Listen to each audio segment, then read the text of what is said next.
all. This is our third lecture in this class, and we have discussed how children are going to school in different ways, right? We have discussed about some children go to school by bamboo bridge, some are through trolley, or some with bridge made by cement, iron, etc. Okay, so today we have to write down some question answer according to these three situations. Okay, so we are going to start here. If you have a book with you, then you can write in there, otherwise you have to write in a rough book. Okay, while there is book available with you, you should write in there. Okay, chalo. Look at this. This is your first question. How is the bridge different from a bamboo bridge? इसका मतलब है कि ये वाला जो bridge है ऊपर हमने जो देखा, वो ब्रिज, वो जो हमने बाम्बू का ब्रिज देखा था over here, I am going to show you, ये वाले ब्रिज से कैसे अलग है। ये बाम्बू का ब्रिज है और ये वाला ब्रिज। तो चलो मैं यहाँ पे आंसर लिखती हूँ। There are one line given to you in your book, so you have to write very shortly. So, how is the bridge different from bamboo bridge? This bridge is made up of cement,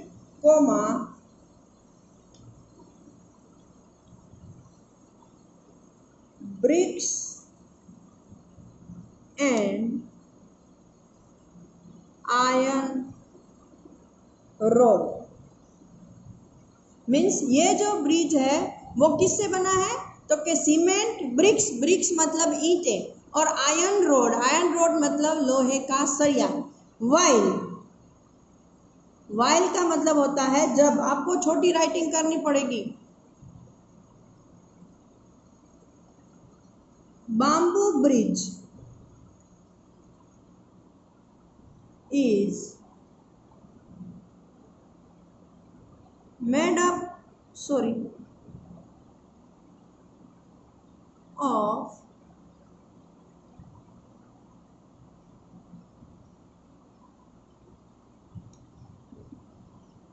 bamboos. मतलब कि bamboo का bridge है वो सिर्फ bamboo से बना होता है।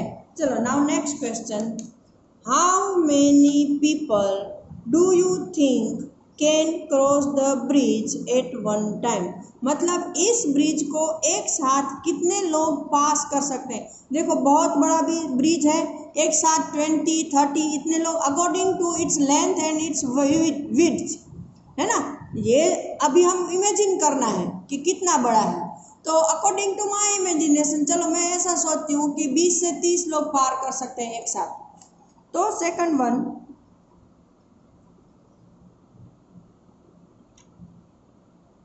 I think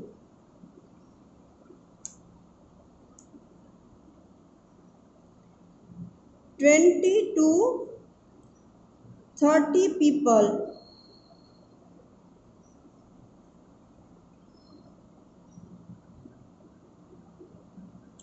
can cross the road at one time. मतलब एक बार में मेरे हिसाब से 20 से 30 लोग एक साथ रोड क्रॉस कर सकते हैं, ये वाला ब्रिज जो सीमेंट से बना है। चलो नेक्स्ट वन है ये वाला, if you had a chance which bridge would you like to use and why? कि अगर आपको किसी ब्रिज को क्रॉस करने का मौका मिलता है तो आप कौन सा ब्रिज चूज करोगे? मतलब ये सीमेंट आयरन वाला या बाम्बू ब्रिज। तो इफ़ यू आर सोफिस्टिकेटेड, मतलब आपको कंफर्ट अच्छा लगता है, तो डेफिनेटली आप ये वाला यूज़ करोगे। लेकिन अगर आपको थ्रिल अच्छा लगता है, एडवेंचर अच्छा लगता है, तो डेफिनेटली हम लोग बाम्बू ब्रिज यूज़ करेंगे, क्योंकि उसमें बहुत डिफ़िकल्टी से हम लोग ब्रिज क्रॉस हो रहे हैं। तो मुझे तो एडवेंचर अच्छा लगता है, तो according to me I am going to the bamboo bridge. Okay, तो थर्ड वन,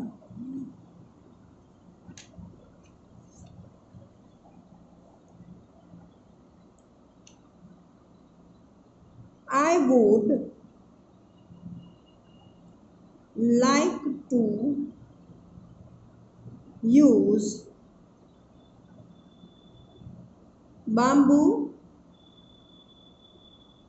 bridge. Why? अभी मैं why का आंसर दे रही हूँ, because I like adventure. मुझे एडवेंचर अच्छा लगता है। ठीक है, शॉर्ट में लिखना है, there are no so many lines over there. चलो नेक्स्ट क्वेश्चन है fourth, do you have to cross any bridge on the way to your school? मतलब आप जिस स्कूल जाते हो उस स्कूल में कहीं बीच में ब्रिज है? तो कि नो, नहीं है। If yes, what is the bridge like and draw it's picture. तो हमारे पास तो है ही नहीं, so no. Number 5, find out from your grandparents what kind of bridge were there when they were young. मतलब अपने ग्रैंड पेरेंट्स को पूछना है कि जब वो छोटे थे तब उनके ज़माने में कैसे ब्रिज हुआ करते थे। तो ये हमारा एक टास्क है, मतलब कि हमको फाइंड आउट करना है। तो नेक्स्ट लेक्चर तक मैं आपको भी बता रही हूँ, आप भी अपने ग्रैंड पेरेंट्स को पूछ के आना, मैं भी पूछ के आऊँगी और फिर हम आंसर लिखेंगे। Okay, so we are skipping the question 5 here. Okay, now I am turning the page. Next one, is there any bridge near your house? आपके घर के पास कोई ब्रिज है? तो चलो मैं तो लिख रही हूँ, मेरे घर के पास तो थोड़ी दूरी पर एक ब्रिज है, तो आई कैन राइट यस।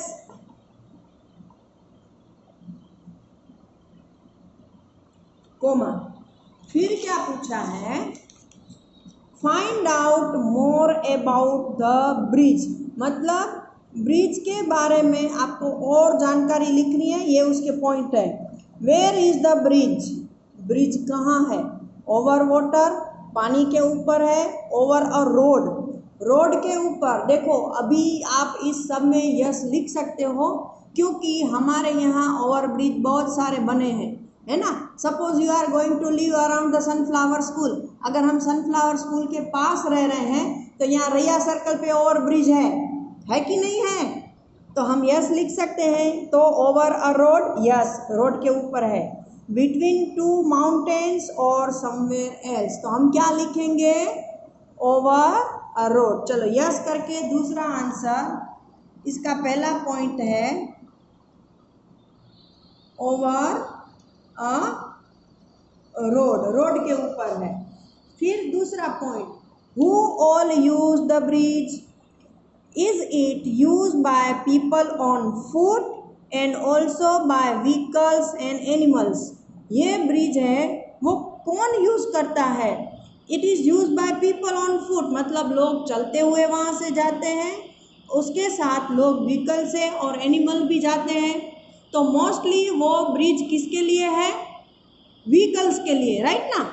तो हम यहाँ पे क्या लिखेंगे दूसरे पॉइंट में?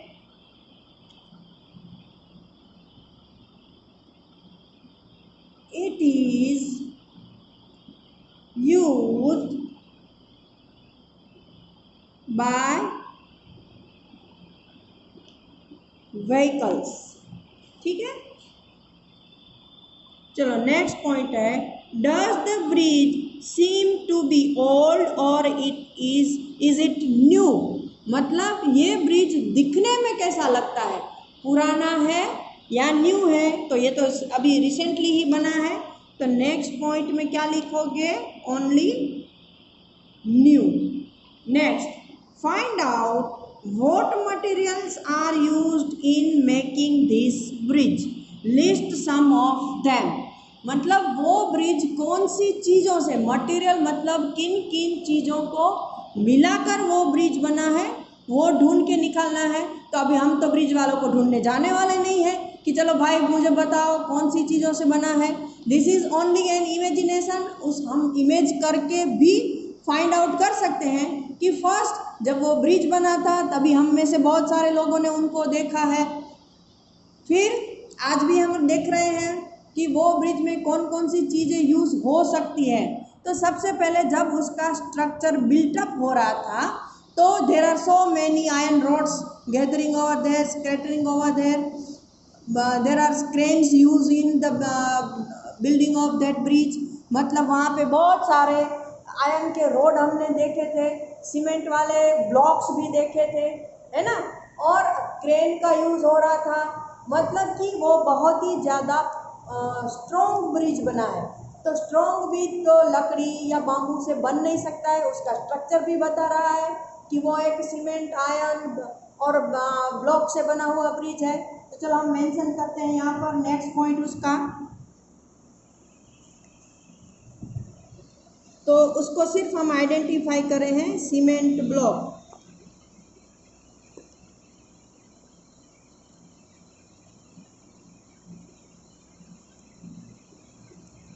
आयरन रोड्स, सीमेंट, उसमें सैंड भी यूज हो गई होगी, है ना, क्योंकि सीमेंट को बॉन्डिंग करने के लिए वाटर चाहिए, सैंड चाहिए। तो ये सब चीज़ें हैं। आयरन रोड है, सीमेंट ब्लॉक है। मुझे तो अभी कंस्ट्रक्शन के बारे में इतना ही पता है। अगर आपके पेरेंट, आपके फादर या कोई भी ऐसा बिजनेस कर रहे हैं कंस्ट्रक्शन का, तो आप उनसे ज़्यादा इंफॉर्मेशन ले सकते हो। ओके, तो यहाँ तक हमने लिखा है। फिर है next, draw a picture of the bridge in your notebook. Do not forget to draw the train, vehicles, animals और people who cross the bridge. मतलब आपको ये फन टाइम है आपके लिए और क्रिएटिविटी भी है कि अपनी बुक में एक ब्रिज बनाओ आपकी इमेजिनेशन से। फिर उसके ऊपर आपने कौन सा ब्रिज बनाया है कि ट्रेन को चलने वाला ब्रिज है तो उसके ऊपर सिर्फ ट्रेन ही चलेगी। हाँ, फिर ट्रेन के साथ इंसानों को मत डाल देना। अपनी इमेजिनेशन को थोड़ा लिमिटेड करना और फैक्ट के साथ रहना। तो ट्रेन का ब्रिज बनाया है तो ट्रेन उसके ऊपर दिखानी है। ऑर्डिनरी ब्रिज बनाया है तो पीपल, एनिमल्स, उनको दिखाना है। हमारे जैसा फ्लाईओवर है तो उसके ऊपर व्हीकल्स जाएंगे, जैसे बसेस हैं, ये सब। ठीक है, तो यहाँ तक हमारा ये हुआ। Imagine what difficulties there would be if the bridge was not there. अभी हमको इमेज करना है कि अगर हमारे, देखो हम रिया सर्कल को इमेज कर रहे हैं तो वहाँ पे ब्रिज नहीं होता तो क्या होता, ये हम सिर्फ डिस्कस करेंगे। तो अगर ब्रिज नहीं होता तो वहाँ पे ट्रैफिक का बहुत ही बड़ा इश्यू हो रहा था, है ना, इसलिए ये फ्लाईओवर बना है। तो ये है कि फैक्ट, वो ब्रिज क्यों बना, तो कि ट्रैफिक कंट्रोलिंग के लिए। Got it. नेक्स्ट है, let us find out some other ways by which children get to school. अभी हमने सिर्फ 3 वेज फाइंड किए हैं। बाकी के जो बच्चे अलग अलग तरह के स्कूल जाते हैं वो we will discuss in the next lecture. Till that, goodbye everyone, have a nice day.